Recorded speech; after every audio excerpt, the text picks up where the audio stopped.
short story I wrote as an assignment for school. So the story, this was for my mythology class. So it follows the hero's journey. It's about 11 pages. I do have a tooth gem on, and I have my teeth are so yellow it matches my hair, but they're my bones, they're natural. I grew them myself, please be nice. But I placed this one crooked, and then I flicked the gem off, and the backing stayed on my tooth, so we're just gonna ignore it and keep it moving. Anyways, so my short story is about 3,500 words. It's called The Legend of Trisket. Yes, I made all of the characters in my story my pets, including honorable mention of one of my previous hamsters. So I'm just gonna read the story to you guys. I hope it doesn't take too long. Okay. I'm getting hot already. Okay, so The Legend of Trisket. A cold breeze blew through the forest, the leaves brushing against each other as Trisket lifted her feline nose to the wind. She could smell a storm coming. Her mother, Scampers, must have smelled it too as she summoned Trisket to her throne within the largest tree in the forest. Trisket, the new moon is soon, and Bobby has yet to return from his mining expedition. She spoke clearly. Trisket nodded, her ears twitching as the leaves continued to rustle above her. I need you to go retrieve him before the weather becomes too unfavorable for him to make a safe return. I would hate for him to miss the ascension ceremony. I can't be the only god amongst these trees. Trisket said nothing to this, her eyes catching onto a ladybug that landed by her paw. She did not think that it was fair that Bobby could ascend and she could not. She was older than him, more experienced, and yet Bobby was chosen to ascend first. You will fetch him. Trisket stared back at her mother's furry rodent face and let out a soft meow in response. Go, I think the weather will take a turn sooner than we'd like. Trisket set off without needing to prepare for the journey. She knew the terrain like the back of her paws. She was almost 15 years old and had never been granted the privilege of ascension. Bobby, however, was only 3 years of age. It was hard not to feel resentment toward her brother for getting something she thought she deserved years ago. He was bolder than she was, and she knew that. She also knew their society had a unique way of favoring males, even though her mother was the goddess of the forest and a woman herself. On the other hand, Trisket had never even asked to ascend, which she realized as she worked herself up on her stroll through the forest. Maybe it was her fault after all, or maybe she shouldn't have to ask. It didn't matter. Her little brother was ascending and she wasn't. It was probably for the better anyways. Becoming a god meant becoming important. Trisket only wanted to be important to herself. The electricity in the air caused Trisket's fur to stick up. This was a bad sign. Perhaps her mother was right, and the weather was shifting faster than anticipated. She wouldn't let that stop her. She's dealt with worse. Trisket had spent the first 2 years of her life scavenging in the swamps on her own, before Scampers found her and took her in. She had wrestled snakes longer than her tail, fought spiders as big as her face, and gotten stuck in pools of mud that didn't seem to have a bottom. A storm was nothing to her. She enjoyed the feeling of cool rainwater soaking her fur. At least it was clean, unlike the algae-ridden marshes she spent her youth in. Thunder rumbled as the woods grew darker, and Trisket realized she might not have been as tough as she thought. She picked up the pace, her forepaws thumping rhythmically on the forest floor. Soon enough, she reached the part of the woods she was less familiar with. The trees grew differently here. The branches were gnarled and gray, permanently bent backwards by the winds that blew through the valley. Trisket imagined for a moment what it might be like to be a tree, pushed into an uncomfortable back bend with each gust of wind. Slowly,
she saw a flash of gold, the abruptness causing her to lose her balance and dip an entire paw into the ice-cold river.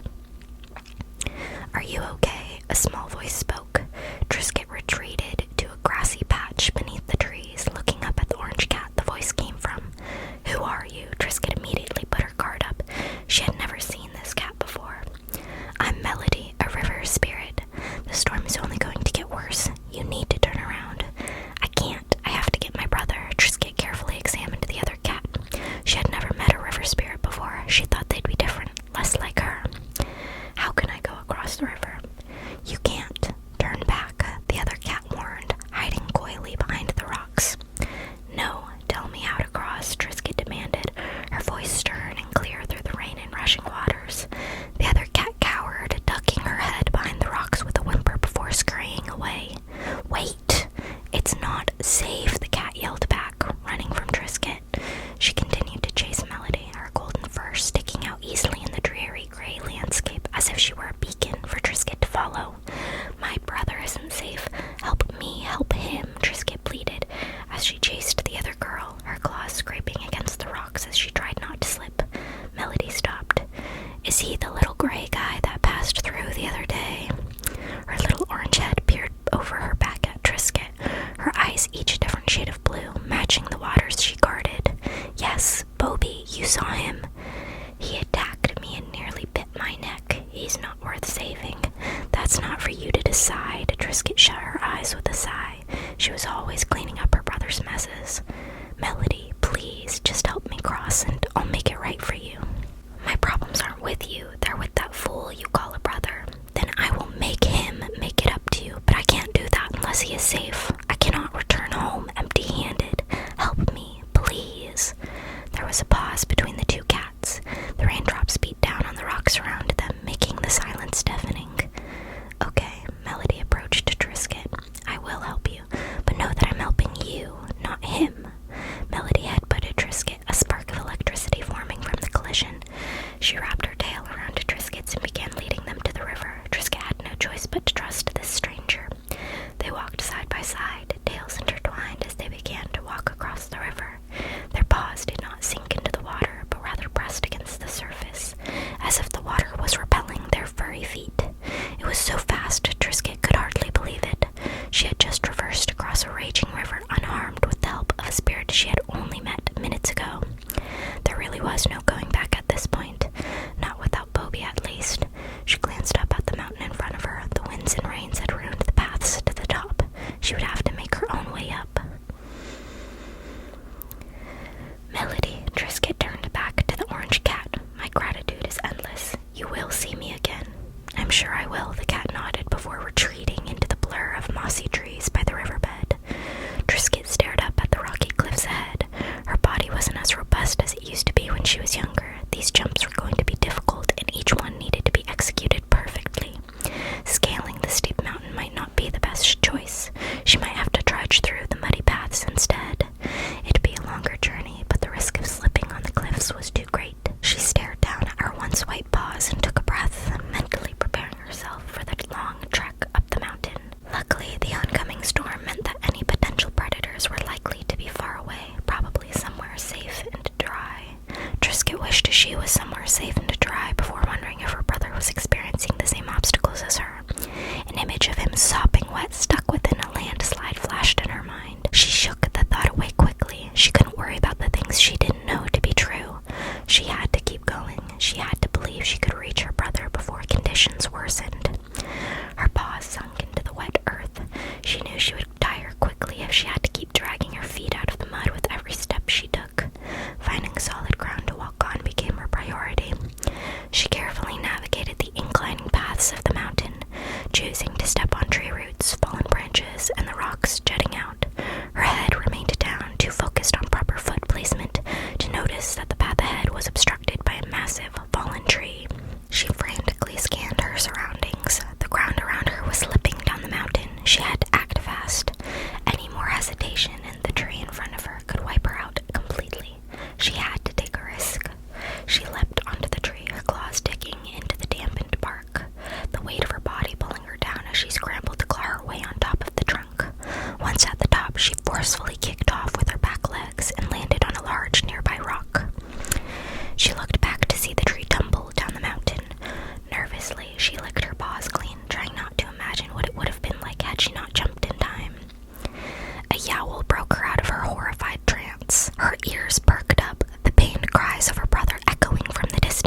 pressure up here, turning the thick drops of rain into little daggers, piercing Triscuit's already drenched fur. Triscuit let out a loud cry, her brother meowing back immediately from behind a pile of rocks and branches that had blocked him into a cave.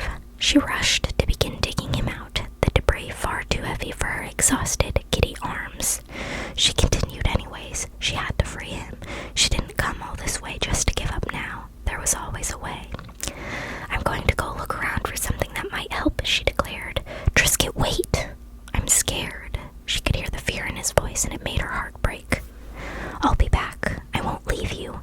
Please hurry. The cave is starting to flood. There's a river nearby, and I think it's overflowing." The river was exactly where she needed to go.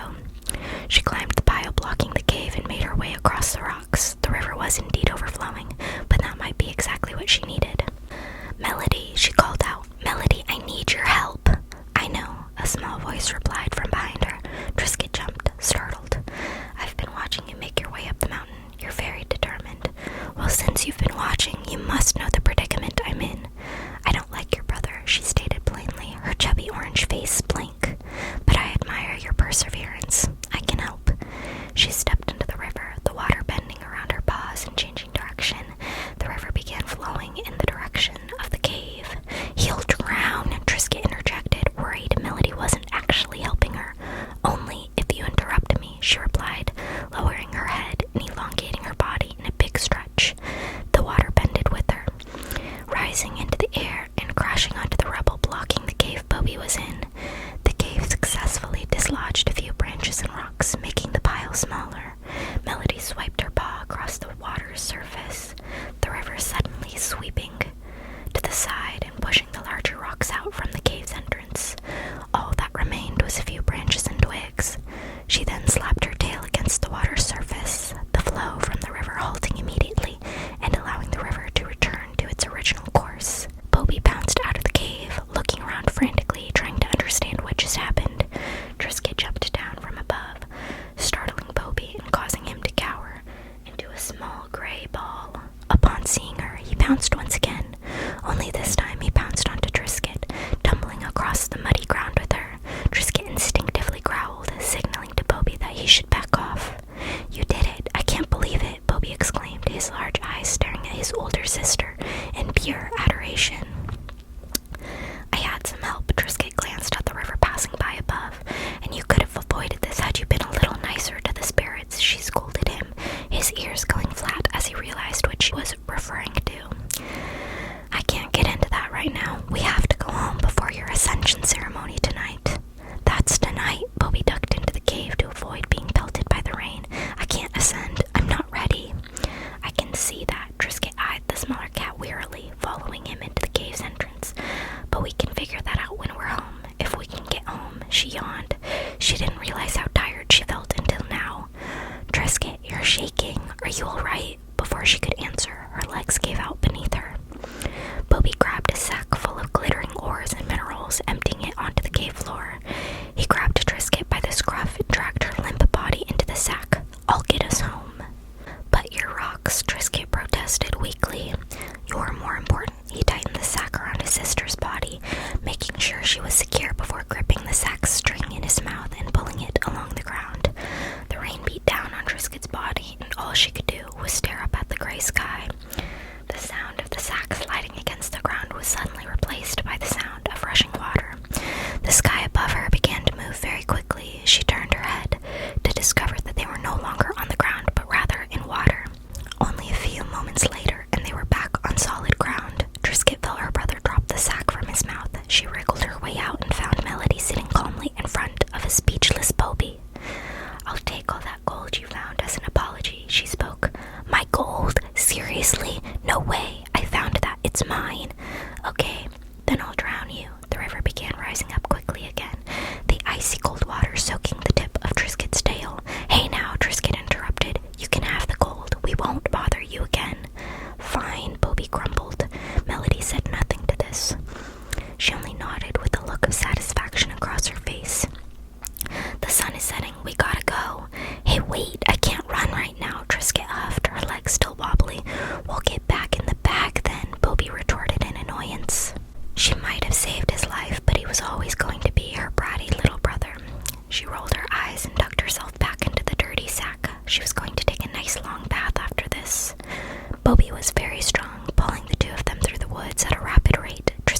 fallen asleep because the next time she opened her eyes, she was back home.